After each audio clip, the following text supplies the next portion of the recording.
Hi parents, just wanted to come to you as we're closing out a quarter, opening a quarter, deep in parent-teacher conferences. And before we get into that, we sent you a video recently, and if you didn't realize it was a video, it may have just looked like a picture inside that little short email we sent you. Please check out our video. This will likely come through in the same format, and we're going to do a good job of letting you know, likely through WhatsApp. Is that right? Yeah, WhatsApp and your texting, as well as email. So this is new for you, and that we want to make sure you're getting the messages about our semester success themes and how to best use the Just2 support. Yeah. We get a lot of value out of your investment here. Absolutely. So let's talk quickly about the topic of accountability coaching. It's an important and incredibly important part of what we do. And I know sometimes it's easy for us to sort of dismiss it. And we dismiss it mainly because our kids are complaining they just have too much going on, Mom. I just don't have time for this. We want to really emphasize that this is the best time to make use of accountability coaching. Yeah, it is. With sports in big swing right now, of course, everything's changing at the end of October, early November with sports, but you're in the tournaments and the closing of the season. It's important right now. Maybe your kid is telling you about, I just want to hang out with my friends, or just chill, right? And that's absolutely important too.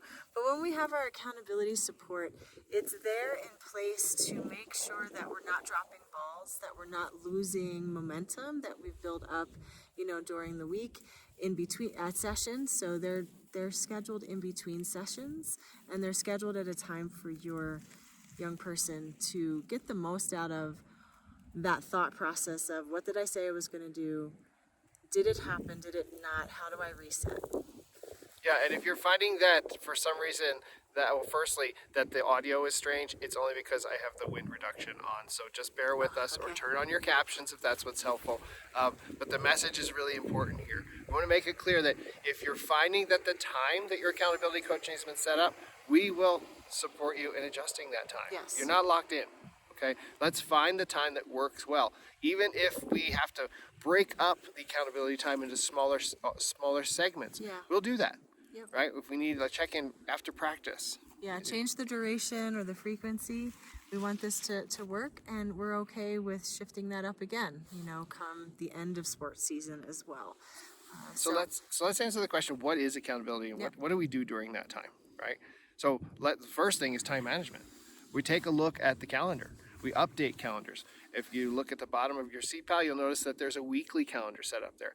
That's updated during that accountability time. And we're doing this with your student, so that they're practicing it, we're modeling it, we're guiding, with those questions that coach your student to lean in and engage, not remain stuck or reluctant, right? So accountability is supporting your young person to have their own voice around, again, what did I say I was going to do, and how can I get that done and not forget?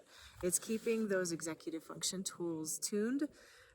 And why is this important? So that we can interrupt the procrastination cycle, we can decrease that anxiety, that worry, and ultimately what I'm most concerned about with you parents is that you have notes that are current. This is what comes out of accountability calls, on your text or WhatsApp messages, that are current for you to use, to reference when you do your check-ins, right? To know, okay, I see that, you spoke with accountability coach Sarah, and you've determined that this is how much this is going to take.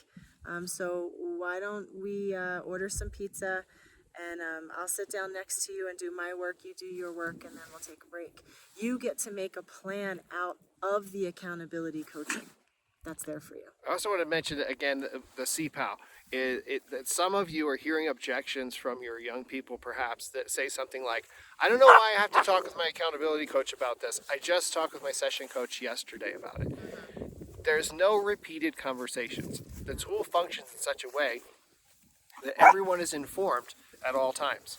And so, part of this messaging that we want to offer to you all is that it's important for you to push through your young person's objections about accountability coaching. They are pre-programmed in many ways in regard to their learning challenges, their neurodiversity, their ADD, to resist this kind of support. It's really important for you as parents to not give in to their objections around accountability coaching, because it is one of the most important pieces of what we do.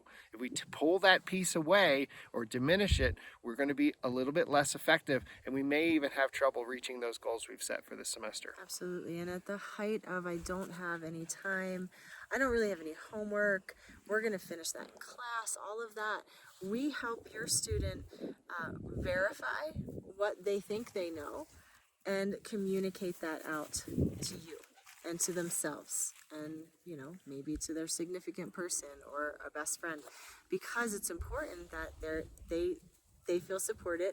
One, they're being transparent. We also diminish that feeling that you get as parents, like, well, are they actually telling me what's so, or are they making this up? Are they lying? Like, I don't know. So it helps you be in the know as well. So sessions, have session recaps, accountability calls, have those follow-up notes. They're real short, they're to the point, and they're within, you know, they're actionable within that evening, that next day. Isn't that great? You get to do that. We get to do that together. I mean, that is great. I mean, to relieve your concerns about whether or not I'm getting factual information or if I'm just getting off the cuff reactive responses that I want to hear. Because what we're up to here is parenting the executive functions. And that's what you've been hearing from us from the very beginning of us being in relationship. So let's practice it. Let's walk our talk, and let's get these accountability check-ins being right where they're most valuable for you, for your young person, and valuable so that you know how to use them. Because our work is fueled by evidence with compassion. Absolutely. And we want to help you parent the executive functions with compassion. Help your student provide the evidence. Be transparent. Be honest with what's happening with them. And it can get all whirled up because of busyness, because of, you know, symptoms of, as Mike said, that neurodiversity, that ADHD and such, that anxiety that comes up. So let's help them relax around the now and be clear about it so that you don't have to hold the stress as well. All right, we really appreciate you watching these videos. There's going to be more of them as we go. Like I mentioned, the semester success themes, we change them up every 2 weeks, but we wanted to just pop in here and talk about accountability and how it's really important. Many parents, you know, for your own self, it's important to have that with your job as well. So we're practicing skills that go way beyond the chemistry class. They go into the daily life, into work, into leadership, into being an executive. And if you're feeling challenged by pushing through your young person's objections, please schedule some time with Jaz. Yeah, let's have your parent support call. It's likely built into your service plan, and let's make sure you're making good use of those. Absolutely. And if it's not, let's get one scheduled just to find out how it might work for you. All right, let's keep our kids accountable. Yeah. See you next time. Bye.